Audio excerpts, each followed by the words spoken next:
What's going on, everybody? It's FREEDO here for Your Overwatch, and I'm pleased to bring you today a breakdown of the pro-Korean strategies displayed at the World Cup. Gameplay philosophies on how to approach Overwatch are still a bit in flux, debatable how you should handle certain situations in the game, but for my money, the Korean approach to Overwatch is like Brazilian Jiu-Jitsu in the UFC. You can see success with other styles, but it's been proven the Koreans' approach to the game dominates. They've dominated the World Cup last year, they're likely to dominate it again, so the sooner you learn to either utilize it or at least to counter it, the sooner we'll have other teams competing to potentially take down Korea. The Korean World Cup team likely wasn't even trying their best strategies, as seemingly they would throw their DPS players on whatever they felt like playing and won with tank and support play. I already broke down the culture of Korean esports in a previous video on the subject that if you're interested in, you should check out. But today we get to take a deep dive into their playstyle and how they're able to win basically with an arm tied behind their back, with their DPS players, although world-class stars on their own right, kind of just leaning back and not really having to try, with their tanks and supports playing so well that teams can't even begin to compete. A great example of this is shown by their unbreakable King's Row defense.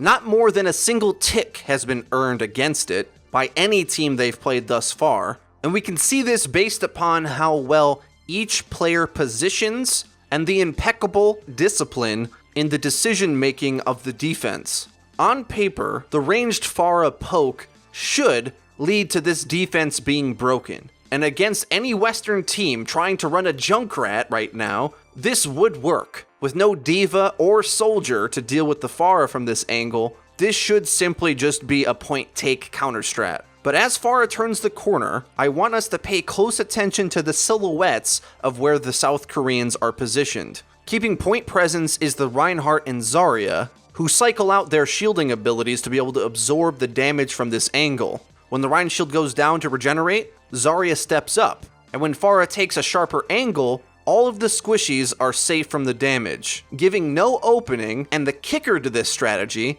is that because the defense is running a Zarya here, which normally isn't a very good pick in my opinion, the longer that these poke battles extend, Zarya is just getting scarier and scarier. I don't rate Zarya as a very high defensive hero, unless of course, your team is able to utilize her to such an impressive degree. Every squishy player staying safe from the Pharah rockets. In the hotel over the cover of the best spam character in the game, Junkrat. If the enemy want to push into the hotel, be my guest, Junkrat says. Traps, mines, and bomb spam will be coming your way, and easy cleanup from there. In my opinion, you have to commit to ranged damage against this. Because South Korea have no dive presence except for a lone tracer, if you go like triple DPS ranged characters, Soldier, Hanzo, Pharah with a Mercy to damage boost into the corner, or something crazy like an attack Bastion, your own Junkrat controlling the high ground, things like this are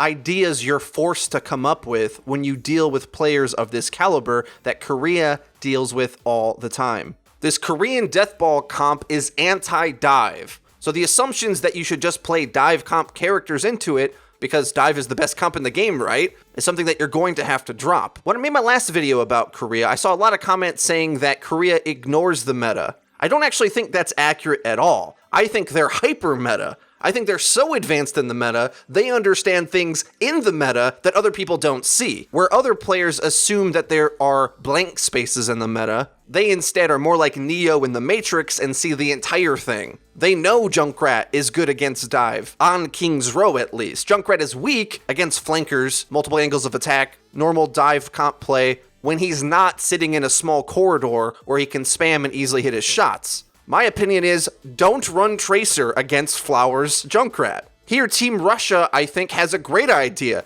Play Hanzo. Hanzo is a sick anti-deathball character, but we see what happens that even though Shadowburn finds an opening onto the enemy team's Tracer, Flower is still able to fend for himself. And utilizing the resources they have, they just swing the fight back in an instant. The South Korean team do this over and over again. They win fights that they look like they shouldn't when they're a man down because they understand how to play the game so well. Another thing that you may have noticed is that oftentimes on that King's Row defense, Team Korea decidingly give the enemy quite a bit of objective time. And that is by design, because winning the team fight and holding map control is always more important than giving the enemy some objective time. In reality, the only objective point that matters is the last one, right? The first 99% of the objective is worth nothing until they get that final 1%, which you can contest forever as long as you have anybody alive. Against the Netherlands, here on Nepal, they show this philosophy to be as strong as it is.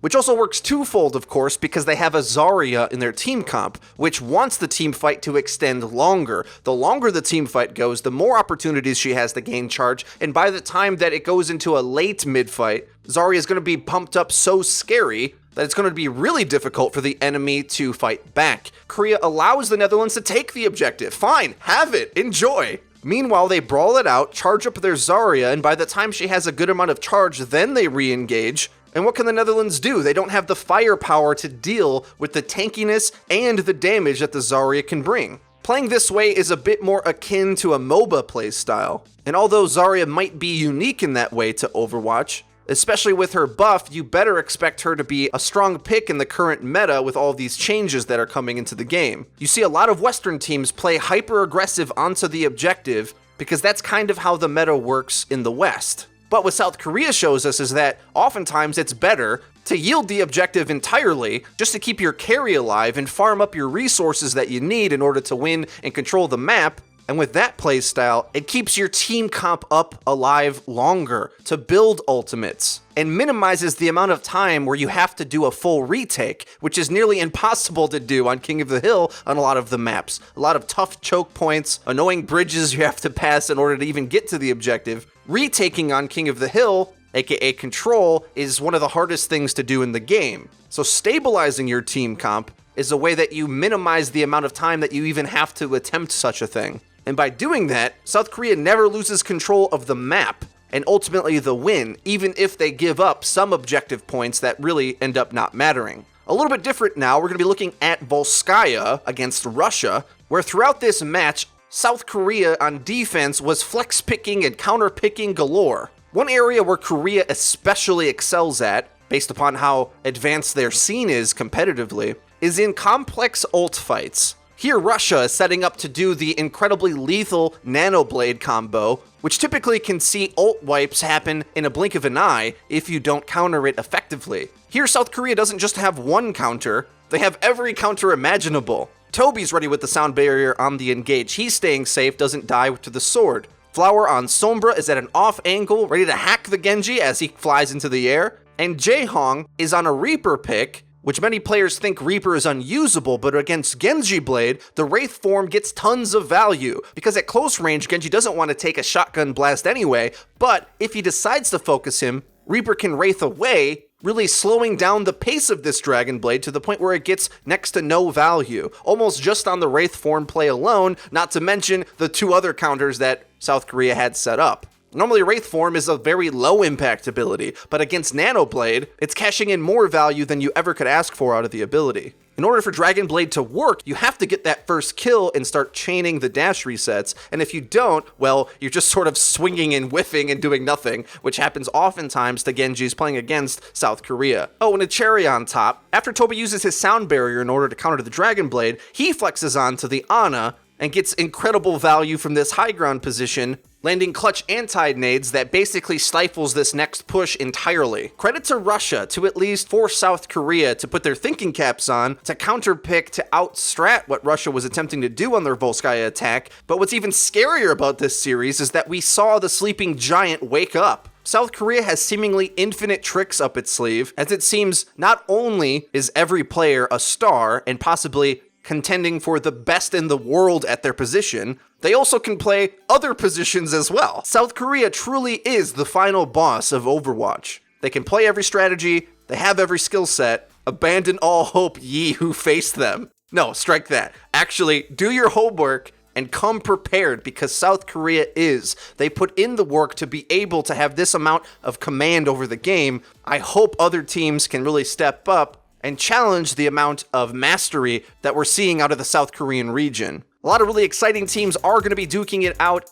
in the playoffs at BlizzCon. I'm excited to see the action, and although I'm not betting on Korea to lose a map, I hope when taking a serious look at how well they play the game, other players in regions can start to emulate and step up to compete at their level with any luck. If you enjoyed the video and you find it useful, please leave a like. It really does help us out and lets us know that you're enjoying the content. If you haven't already, please subscribe because we upload each and every day, so you're going to want to hit the bell icon so that you get notified when our videos go live. Linked in the description, you can check out our Discord server where you can interact with our community and find teammates to pair up with. That's been it for me. I've been FREEDO for Your Overwatch. I'll see you guys next time.